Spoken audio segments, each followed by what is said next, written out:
meeting. So if you don't want to show your face in the video, you can stop. You can turn off your video. But anyway, I only see mine on the video anyway. So I guess that's typically how your online school goes, right? And you're welcome to ask questions. You can just ask on the mic, or you can type in the chat. I may not answer it immediately because I have a lot of stuff to go through. Um, so listen, can you start recording? Yep, it is currently recording. Okay, cool. We have 22 people. I think we can go in. So this workshop will hopefully, well, was scheduled for 1 hour. Um, it I'm not quite sure. I mean, it may be sleep for several minutes, but I will try to control the time. You can also remind me.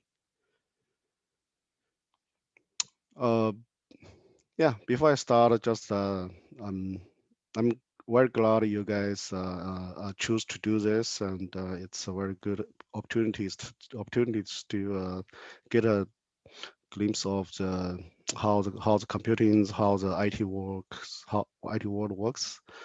And thanks for the EMP to host this, and thanks for the organizer. For example, Layson, he spent a lot of time to organize this. And before I start, I have a little bit of disclaimer. So I'm not an IT person. I do not work in the IT industry. My major is double electrical engineering. I'm just happened to do some programming. So I tried to make my information accurate, but it may be something I'm wrong. So just bear with it. It's all very old technologies. You will not be seen again anyway. So just sit and enjoy. Before I start, I have a little bit of introduction for myself. I work for the GE Digital in Seattle. GE is General Electric, and I graduated from UW, majored in electrical engineering. I'm also a registered professional engineer in Washington State. So anyone know what is this picture shows? This is a PSE outage map, the Puget Sound Energy, power outage map.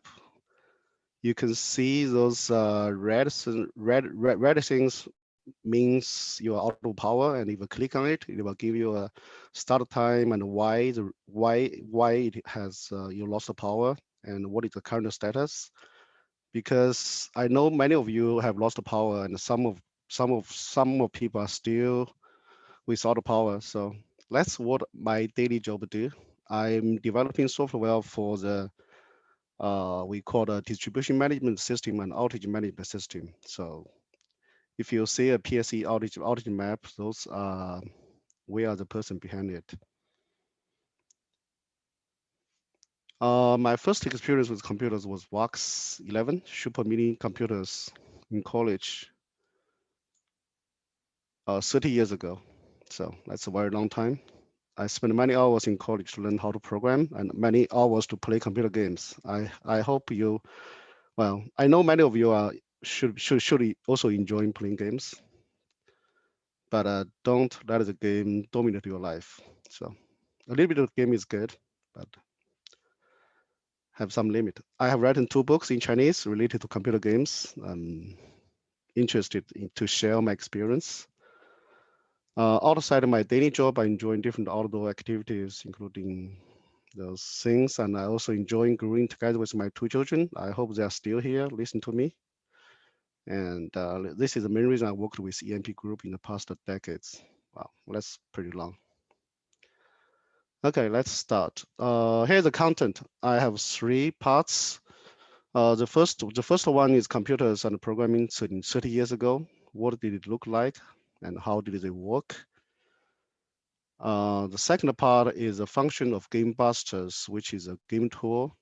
We, well, my classmates and my friends developed. I participated a little bit, and I introduced the functions and how to implement them, like how to change and lock your money, your health point, magic point, adjust game speed, and save load games anytime.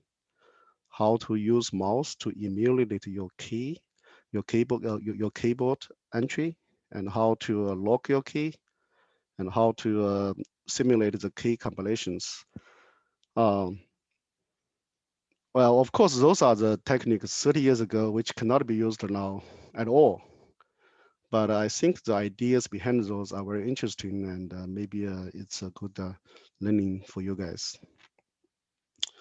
And the third part, since we are in the health IT hackathon, so and we experienced the COVID-19 pandemics for the last whole year. So I will talk about the so-called corrupted blood, which is the biggest virtual pandemic happened in 2005 in the world of Warcraft, and will give you some brief idea on what it is and how it happened, and what did we learn from the event.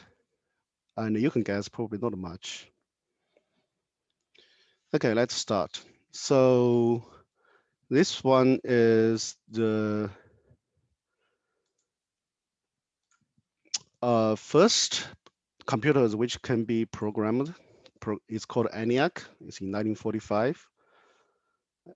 This is the world first electronics large-scale central-purpose digital computer. So uh, those are way before you guys and also me born. So we'll not spend time on it. And then we went to the so-called PDP, which is a 16-bit mini computers in 1970s to 90s. Um, this was produced by the DEC, which called the Digital Equipment Corporations. And I hope you guys know the concept of the bits and bytes, since you are already started to do the programmings. The 1 byte, our computers can only learn the 0 and 1, which is 1 bit, and 1 byte is 8 bit. A kilobyte is 1024 bytes. Why? Because 1024 equals to 2 power of 10. So in the in the IT world, 1000 is not 1000 is 1000 is not 1000. 1000 in the computer world is equals to 1024, which is a very interesting joke. And we have a kilobyte, megabyte, gigabyte, terabyte. You probably already know about it. This computer, if you go to UW in the computer science engineering building, I think they display a PDP-11 in the first floor, at least several years ago. I'm not quite sure if it's still there now, but if you have a chance to go to UW, you can try to look at it. And then the Vox 11 is I mentioned. That's the first computer I used. It's a 32-bit, so it's much powerful than the PDP-11. And you can see it's have the CPU, the central processing unit, is 5 megahertz.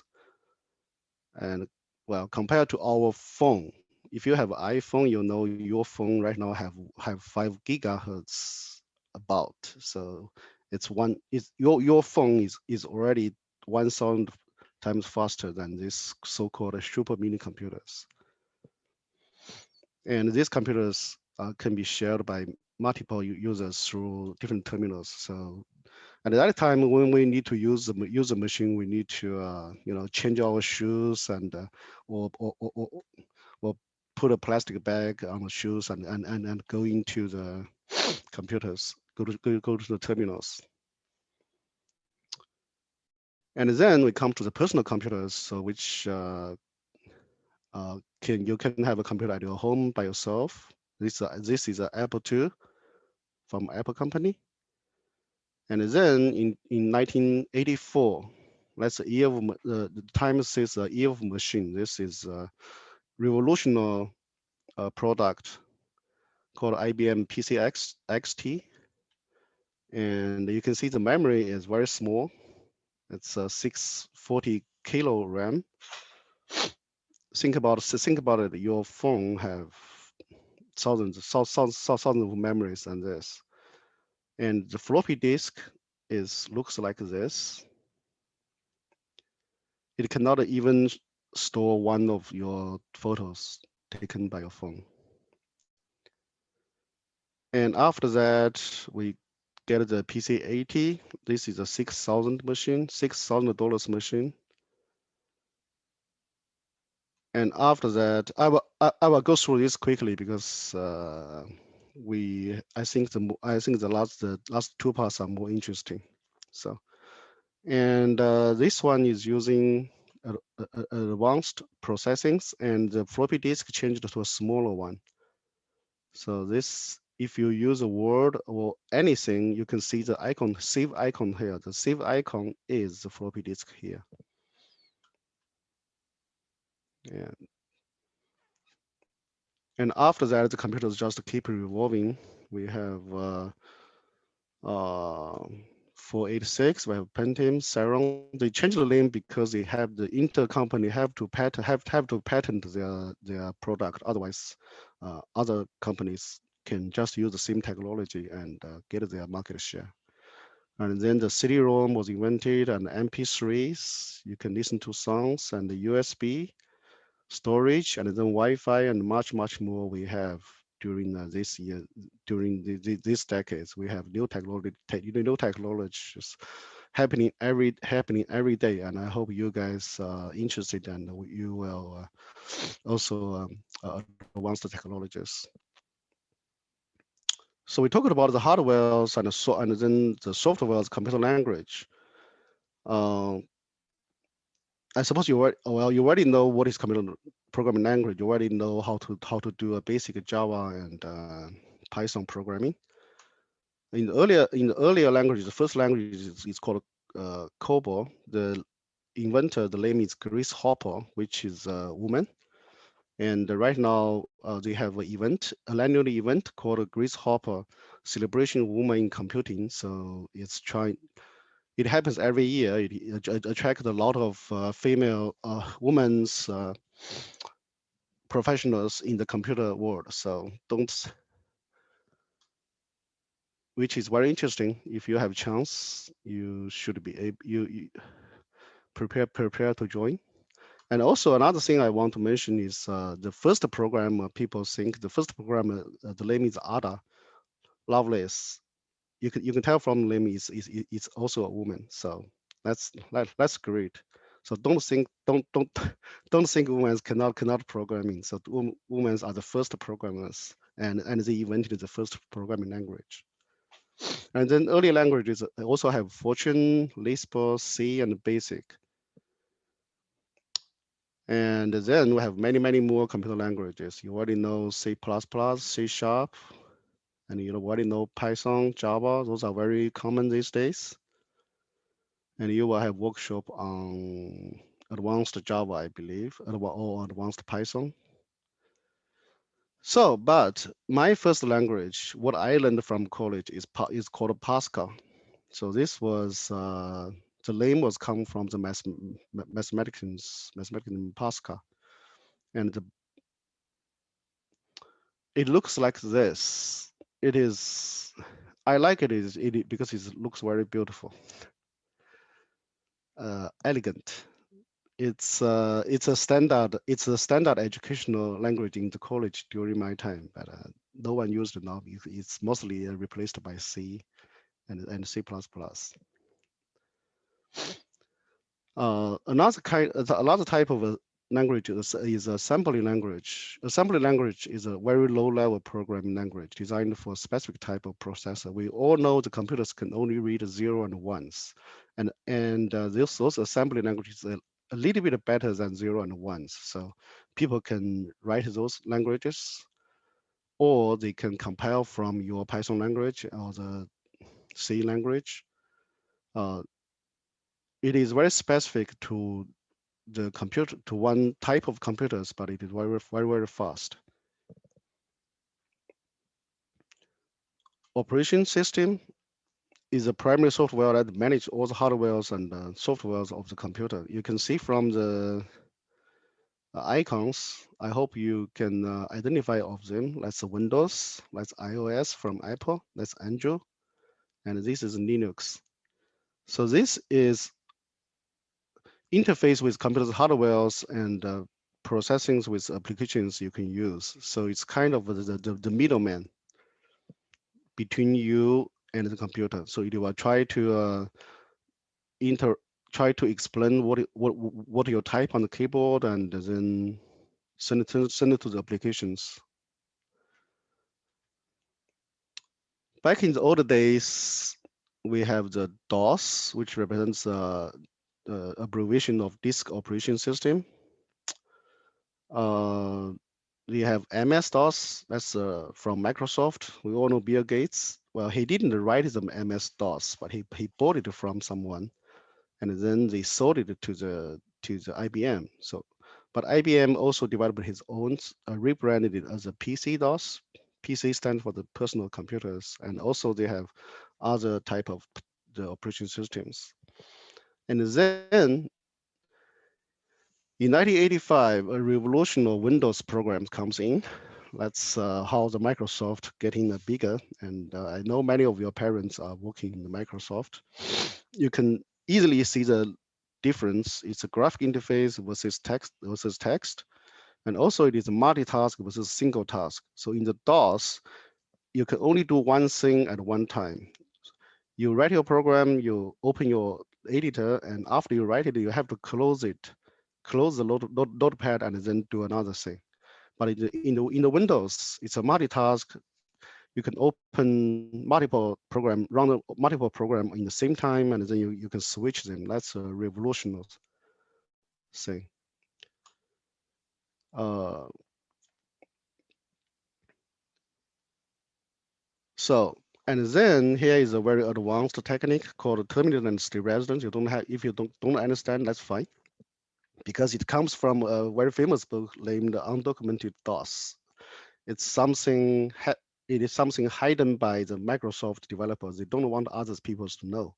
There was some secret program they use by themselves, but somehow it's get exposed, and now people can use it.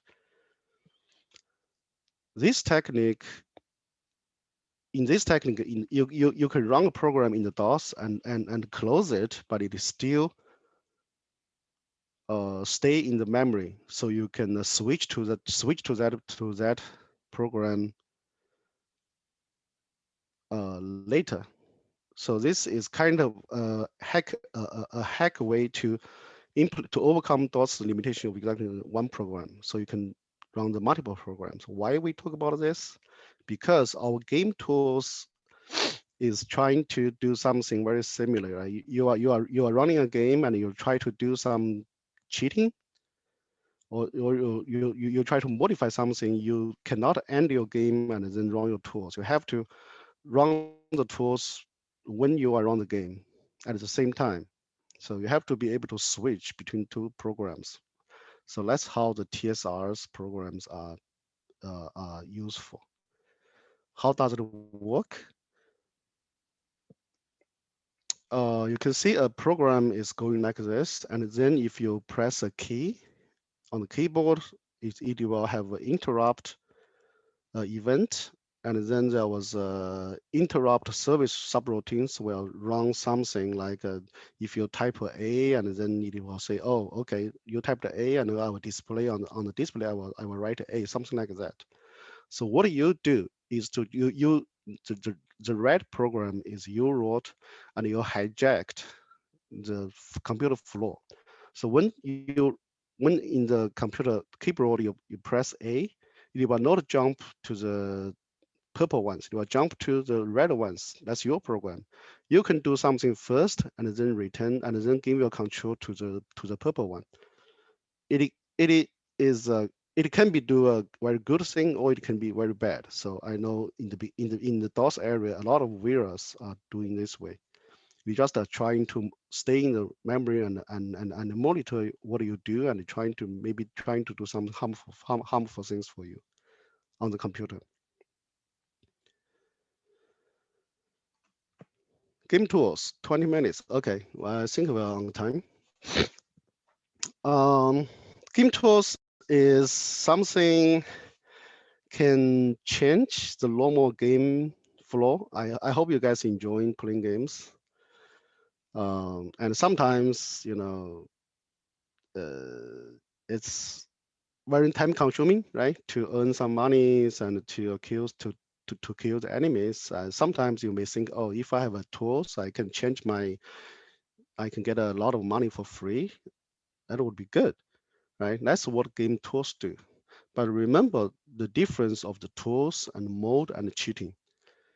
Okay, the mode means is abbreviation of the modification. It's typically supported by the game developers. They like mods. The mods is something you people can develop and extend the games and the game players can have have different experience. Typically, mods are very welcome for the game developers.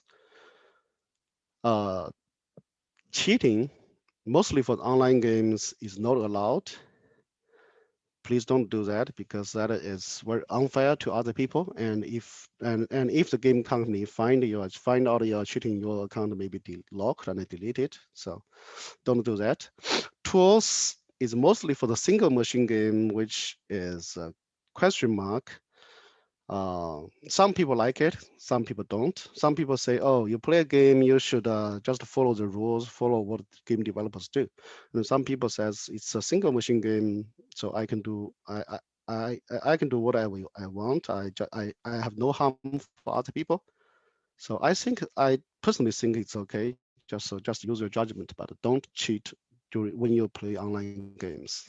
That's very unfair. And some examples, GameBusters, Game Wizard FPE, those kind of things. Uh, so GameBuster, what is game tools developed by some company. It have several versions. It have when I started to play games, they have a GB 3.0 and then GB 4.0. And some of my friends think they can do better than the official GameBuster program. So they write a new GameBuster, which have more functional and smaller. And we named it. I participated in it for a little bit, discussed with them, and I read a little bit, but mostly by my friends. So we named it a GB5, GameBuster 5.0. Not many people know it, but we are very proud for what we do. So functions.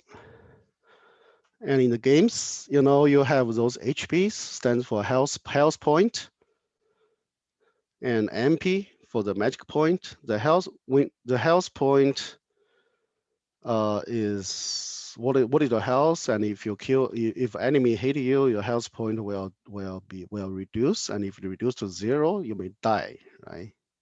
Then you have to resurrect by your friends or use money to do it. And XP typically means experience point. So if you kill some enemies, you will earn some experience, and if your XP reaches some point, you will level up, and then your HP and the magic point and magic point will increase. Or MP stands for magic points. So typically, if you use a magic to attack, to heal, to protect your teammates, you use magic point. If you don't have magic point, then you cannot use your magic, right? So, and the typically in the game, it's very normal. You need to carry potions. The red potions to restore your HP, your health point, and the blue potions are used to restore your magic point. So here's a question: How can we modify our health point? If close to death, can I how can I change the health point so I can back to the full health? Or even better, if I can lock it so it will never decrease. So then I'm invincible, right? So do you have any guess? How can we do it?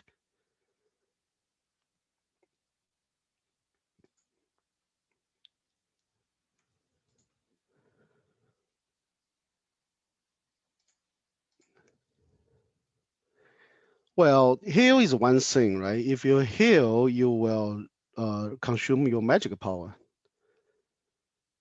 right? So, and then your magic power goes to zero. You need to use magic to use blue potions to restore it. And then blue potions, typically you have to buy it from the store, which costs you money.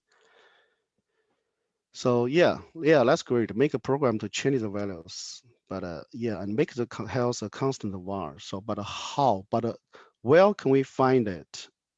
Remember, this is a single machine game, and everything was stored on your in your computer memory. We need to find the place it is store this value, and then we can change it, right? So that's typically what we do. So we just search for the numbers in the memory. It can be exact search. So from here, you can see the health point is 450, right? So we can just search for 450 in the whole memory to say if we have 450 in the memory.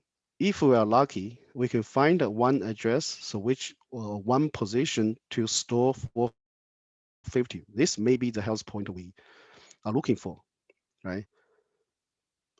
But you may find, say, 20 place have the same value. They're all 450. So how do you know which one is the correct one? So what people do is then you go out to do a fight. You fight with enemy, and then enemy during the enemy was attacked you, and you lost 10 points, say, and now your health point is 440, right? And then you search for the 440 again. Remember, at this time, you don't have to search for the whole memory. You only need to search for the address, the 20 positions you recorded last time, which have the place at 450. And if you're lucky, you'll say, oh, I saw one address changed from 450 to 440. So that's the position, right? Or if you say after this search, I saw three place changed to 440. What's the next step? You go out to fight again. And maybe this time you lost another 10 health point, which change your health point to 430, and then you search it again. And after several searches, you may find one position which is corresponding to it, and then you can change that value and say if your health point was changed in the game. But that's very lucky situation. In most of the time, your search will return zero, which means there was no place have the value you are searching for. Why? Because the game developers know you are trying to hack their program. So they will not store 450 exactly in the game. They may multiply it by 10, right? So they store 4,500 in the memory. So you cannot search, you cannot find it. Then what do you do?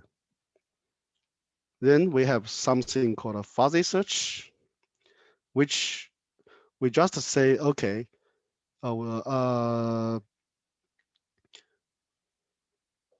what we do is we start a file search, and then we will save every value in the memory. Remember at that time the computer memory is very small. It is less than 1 MB. So you can easily save all the values to a file.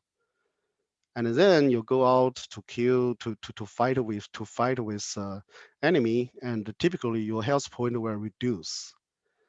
So you call your tools again to say, okay, my health point reduced, say minus, and then it goes through it goes through all the files and search for the value reduced.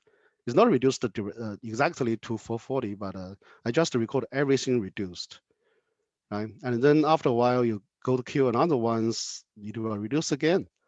and then you go back to search another reduced one. Maybe after a while you will find one address which have the same pattern as your fuzzy search, or we can see equals to. So at this time when I search, I will filter out the values has been changed, or we have plus plus, which means our value may change dramatically.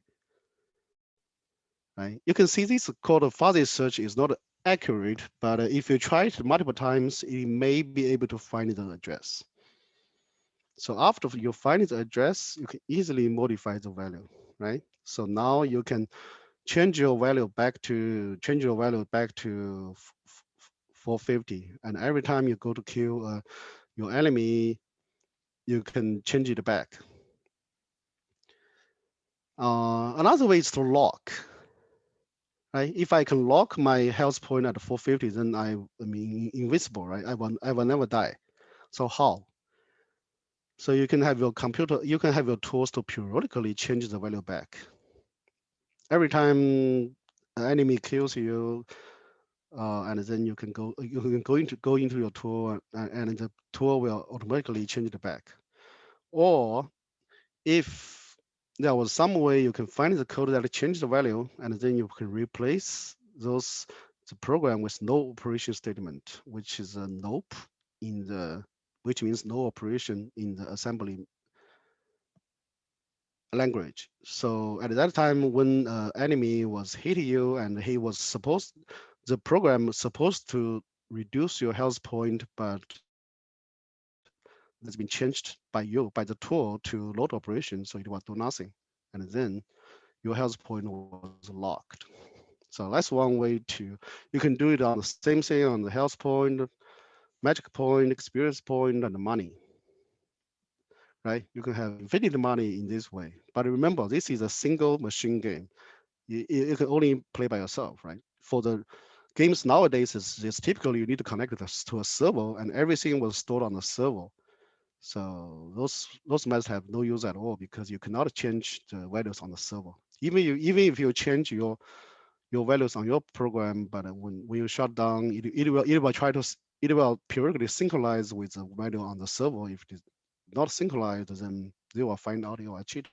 So that's the reason why the game sources are not very useful these days now. But I think those are kind of ideas you can use. You can think of it, and it can be used in your hackathons, in your programmings. You know the techniques. The techniques can do good things. It can do the better things. And I know you may heard about the black hat hacker and the white hat hacker. Which good hacker, which is white hat hacker is good hackers, and black hat hacker is bad hackers, right? But the technology is the same. So function two, adjust game speed.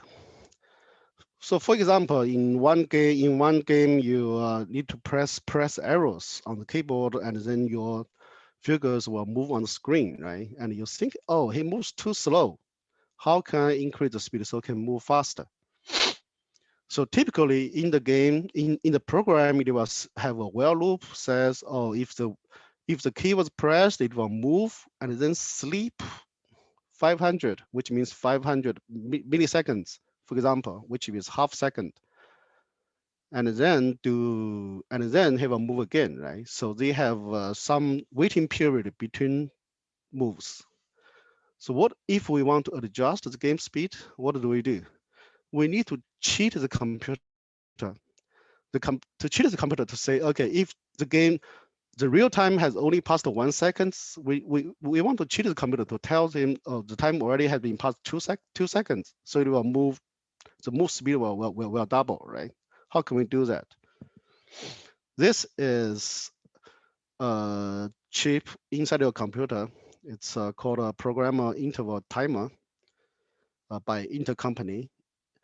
It will have some clock frequencies, and then it will have a it in the timer. It will try to send out a signal to tell the computer the time has been passed. So typically, the the by default, it will have 18.2 ticks per second. So that means the computer will be told by this timer 18 times per in 1 second. So the computer is counting those ticks. If he counted 18 ticks, he knows 1 second has been passed.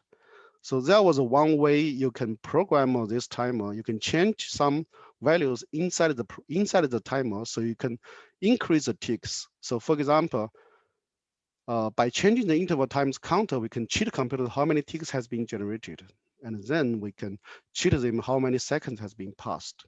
This is one way to adjust the game speed. It may not be sometimes it's good, sometimes it's useful, sometimes it have no effect. So it depends on how the developers their games. Yeah, I know it's not may not very easy to understand, but if you are interested, you can search for this PIT chip and say how the clocks inside the computer works. Function 3, save load game anytime. Why? Because if you are playing a game and at and many games you can save and load anytime. But some games you can only save and load at a specific time or specific place. You have to find say an altar to save your game. That's kind of annoying because if you know there was a very strong enemy, is the boss, you want to hit the boss, but you may die, right? So if you can save your game before you fight the boss, if you die, you can just reload the game and then fight the boss again, right? That's very convenient. But the game developer don't like that, so they force you can only save game at the specific time. So how can we go around about it?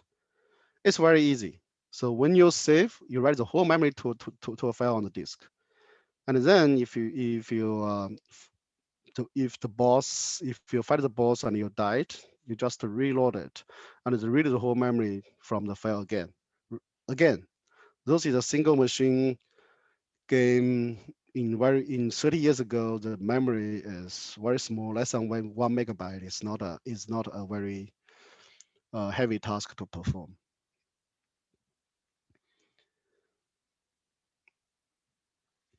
Function 4.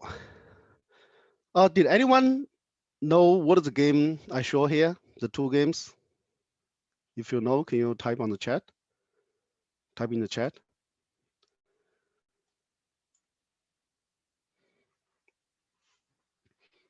So the left one is called Street Fighter by Capcom company. Yeah, it is very popular in when I was in the middle school. So we spent a lot of time playing this after school. So in those, if you play the games, you know those characters can have some special attack if you press some key combinations like uh, back, down, forward, up, and then kick, something like that. So what we want to do is we do the key combinations. So you can define if I press F, for example, if I press F, which means I pressed the 4 key combinations. So that will be very easy for the characters to perform those special attacks, right? That's one thing. And another one in the middle one, this one was Raiden. It's called a Raiden. It's you can see it's a shooting game, right? You are operating this aircraft, and then you hit the tank, the battleship, all those kind of stuff. But apparently, there was a key called fire, right? You need to press the control keys. It if you press it faster, then it will the bullets fails faster. So what if it would be good if we can lock the key, right? We just press the control once, and then the programmer the tools will help us hold the key. So the program, so it will have an auto fire, and you don't have to click your keyboard many times, which is good, right? Another one is called a mouse key. So how can we use our mouse to emulate the keys, right? So in the old time, if you want to move your characters, you have to use up, down, left, right arrows. But then the mouse comes, which is very easy to use. Can we use your mouse to control it? Yes, we can. So what do we do? Remember this function, remove this graph. So we just write TS, we just write functions in our game tools. It hijacked the keyboard or the mouse input interrupts. So if you press A, right, and then our write program will change the A key to the combinations key, and then send it to the games. So the game thinks you press the four key, the four keys at uh, the sequence. So you can have your special attacked very easily. Isn't that cool? I think it is.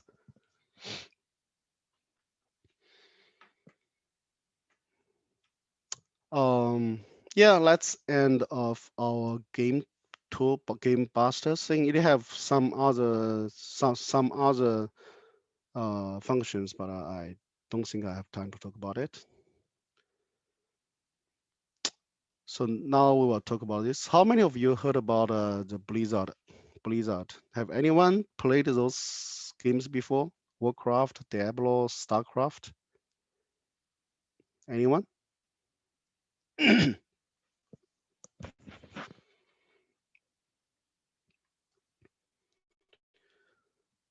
Warcraft is maybe well, it's not the first. Have you guys heard about the RTS, right? Real time strategy games. Which what you do is you build you have your farmers, and then you have your farm, and then you have your mines, and then you build your buildings and barracks, and then you have an army to attack the other people. The first RTS game is called a CNC, Command and Conquer by the Westwood. The Warcraft maybe the second one, and the Warcraft 2 on the left side is very good. I played it many times. I spent many hours to play it. It also have several expansion package, which is you can see the graphic is very good for 30 years ago, right? And then go to the Diablo. Diablo is kind of is an act game, so you can choose a character like archers or paladin, or you can be a monk, and then you fight for the different monsters. The good thing for the Diablo is their map is random. It's kind of random, so it's an endless play. It's not this. You can spend a lot of time on it. It will randomly generate the map and generate the monsters. So every time you will have something new. I also spend a lot of time to play Diablos. Diablo have a very famous bug, which you can cheat. So you can somehow duplicate your items. If you have a very good rings or weapons, there was very sophisticated uh, operations. You can duplicate your items unexpected. So and then you can sell the items. So you can have a lot of money to buy potions, right? You can see you have the red potions and magic red is your health point, and blue is your magic point. So I also spend a lot of time on the Diablos. And then we go to the StarCraft. StarCraft is kind of an upgrade from the Warcraft. It's also RTS game. much improved, and it also have like the world championship championship games, league games on those. But at that time, I already have my daughter, so my first kids, so I stopped playing games.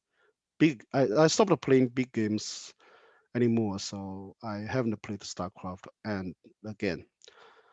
Uh, and after those three, those are all developed by the Blizzard and Intimate, and then they have developed a MMORPG, which called World of Warcraft. Uh, Maybe some of you guys are still playing it. You can be one characters. You can be archers. You can be a monk, a priest, a knight, and you fight with your friends and with your own. You can build your own organizations. It's a virtual society. So what I'm trying to talk about today is something called a corrupted blood, which is a virtual pandemic happened in 2005 in the War, World of Warcraft. It have huge impact in the game world and in the real world too. So how it happened? So in September 13th, 2005, the World of Warcraft have a new patch 1.7. It opens a new dungeon and have a new boss. The boss's name is Haku. I have a disclaimer. As I mentioned before, at that time I stopped to playing large games anymore, so I haven't. I never played World of Warcraft. So those informations I just read online and watch the videos. So I try to summarize it. I try to make it accurate, but maybe I have some details are wrong. But I think I have most of the most of the informations are correct. So those Haku task is how to say is a closed space. It is a 20-person task. 20 players have you can build a team, and that team is I think at that time the maximum level is level 60, and then you go to attack this Haku. Haku have a very interesting uh, special attack. It's called a corrupted blood. The corrupted blood have a 100-yard range, and then if the attacked you, you will have damage around 1,000, and then 200 damage every second to the target. Remember, at that time, the people have to be a level 60. Level 60 is about these are supposed to have 4,000 to 5,000 health point. So those if you are infected by the corrupted blood, you typically will not die instantly at that level, and your friends can heal you, and it only lasts for 10 seconds. If in the 10 seconds you didn't die, then it's disappear. The debuff expired, disappears. So, and also if you die, it, it is also gone too. Another thing is if you kill the boss, you will be good. So seems pretty normal, but the things get a little bit strange because it's very contagious. So any person and your teammates stand close by you will be infected by the same corrupted blood. So the idea, the game developer developed this, designed these skills is trying to tell the players to spread. Don't stand very close, right? You have to have some, the social distance, right? So it will only affect one people, and it is supposed to be gone. So it is happened inside the dungeon. So you have no chance to bring the disease to bring the corrupted blood outside. So it is all good, right? Seems pretty good, but there was one thing happened. Uh, in the World of Craft, there was a hunter. The hunter can have pets, right? I'm not quite sure about what pets, what pets they have. They can have different pets, and the pets can be infected too. And if the pet's died, it will have no problem. But the problem is the player summoned his pet, and the pet was uh, get corrupted, and then he just dismissed the pet. The pet go back to your pet space, and then the problem is he went outside of the dungeon in the city, right? In those kind of games, the city is where people to gather around and they talk, they repair their weapons, they buy potions, and they get new tasks. And then the hunter summons his pet again. Guess what happened? The pet has the corrupted blood debuff is still there, and everyone stand around him died or become contagious and then died. And the worst thing is you can see from the oh well this is comparable to the community spread right in our pandemic. The Haku uh, cased the special attack to the characters and cased to the pets, and the pets was summoned outside in the city, and it will contagious to the other uninvolved characters. Remember, for in these cities they have a lot of low level players. Those low level players, if they have corrupted, but they will die instantly or 1 second. Another thing is in the game they have something called long player characters, right? Those are the smiths in the smith log. Those are the mentors. Those are the guards of the city, and those NPCs can be infected too. And the problem is those NPCs will never die. So it will stand there and it will just spread the virus to everyone close to it. So things are going out of control, and you can see it's a pandemic. Everyone in the city was dead. And many people they went to the city and then instantly died. The low level people died, and the high level people find the they are losing health point. What do they do? They flee. They flee from the city or do the teleport. They can teleport to other cities. Then what happened? The virus was transmitted to another city. So city by city, the whole land was infected by the virus, and many people died many times. So that's a virtual pandemic.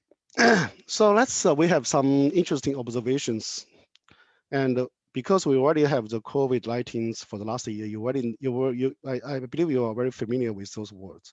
The hunter's pet is the animal intermediate host, right? It's just like a COVID-19. We think somehow we think the bat is the intermediate host, and NPC is a virus carrier, but they never die, which corresponding to those asymptomatic carrier, right?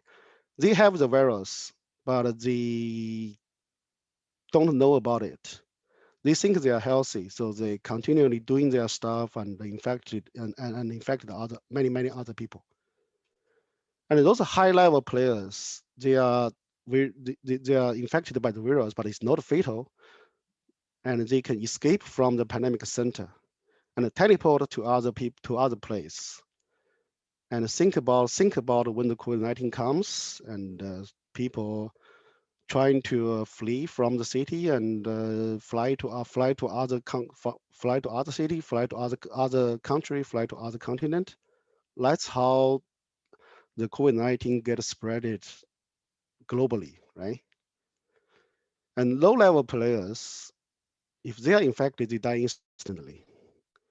Those are comparable to the vulnerable populations. Just like in our society, we have elderly people, we have people uh, have some bad health, have pre-existing conditions. They are very vulnerable to the virus. If they have the virus, the death rate is very high. And we saw the good things happen. We also saw the good things happen. They have those priests, the monk, shaman. They have the heal skills.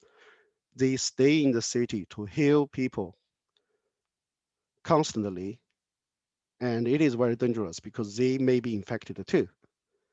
So those are compared to our health workers, our frontline health workers, our daily heroes, and those people do it voluntarily, just trying to do some good things for the whole society.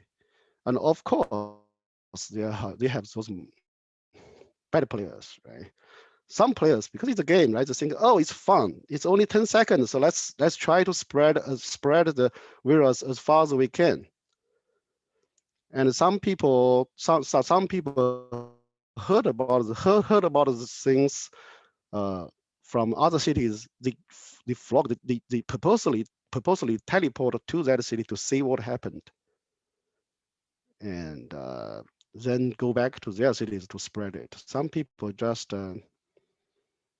well, not that good, especially in the games because there's no consequence. And the GM, the game masters, the game master is a workers, is a programmer from the Blizzard company. They are trying to establish the voluntary quarantine areas. So their ideas is what? Okay, so because the virus only have effect in the 10 seconds, right? And in the game, you remember, if you die, you may lose some money, you may lose some experience, but you can resurrect it. So it's the loss is countable. So the GM says, okay, so everyone stay at your place. Don't move. After 10 seconds, if everyone stay at the same place for 10 seconds and you die, the pandemic should disappear. For those NPCs, those asymptotic carriers, our company will fix it. That's a good idea, right? It's just like the lockdown from our government say, oh, everyone stay at home for 2 weeks and the COVID-19 is gone. So, and we can back to normal. And of course, it's failed, right? After 1 year, we're still stay at home doing the online schools and and in the games, the lockdown also failed because there is always some bad players. They try to escape from the quarantine area, and they are purposely infected their pet from the dungeon and then go out to infect other people. So the Blizzard company finally have some patch which can be compared to the Vaselines here. Will it happen?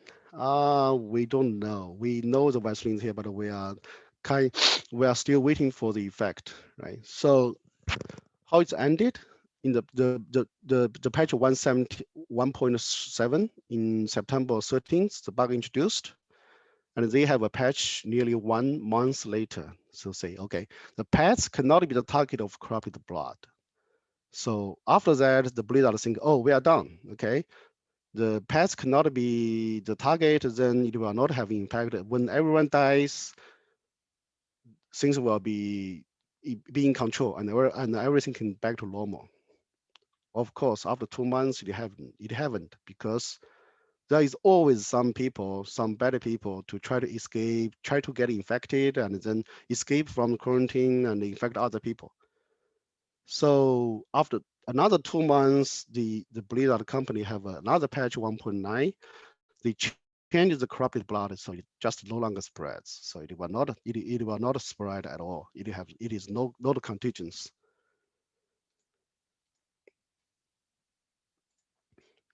Okay. So in the end, the millions of players dead. Many deleted their game account and never come back. Which this is a virtual pandemic in the game world. Okay, we know it's 6, but that's our last slide. So I think we are good. So these two person is at that time is they are researchers in the Tufts University. They wrote a paper and published in Lancelot, in Lancelot, which is a the UK the highly accredited journal, medical journal in the United Kingdom. It's called untapped potential of virtual games was to shed light on real world epidemics. So the analysis of this virtual pandemic, that's in 2007. And then they have some ideas on how our societies can learn from the virtual pandemic. And the person on the left, Eric, is right now he is a professor in the Washington State University in Spokane. So he is continuing doing his research on how we can apply those methods into our COVID-19, into the global pandemic. And after this research paper, the CDC also noticed that, so they contacted Blizzard to ask for the date, first ask for the game date to see how the people reacted to the pandemic in the virtual world and hope to learn something from this event. But did they learn? I It looks like not really, right? After 1 year, we're still at home. So what do we only know is the history always repeated itself, and it's unavoidable. And people, what do we learn is we cannot learn from the history. So think about it. It's maybe a topic in for maybe a good topic for your hackathon, health ID hackathon. Okay, so that's end of my presentation. I hope you enjoyed it. Um, if you have any questions, you can ask. I can stay a little bit longer to answer questions. So thank you.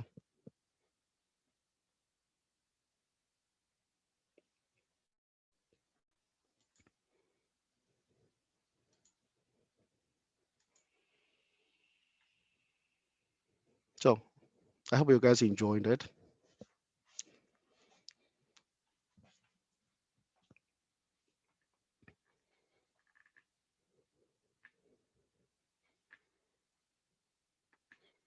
So no more questions. And Nathan, I think you can stop the recording.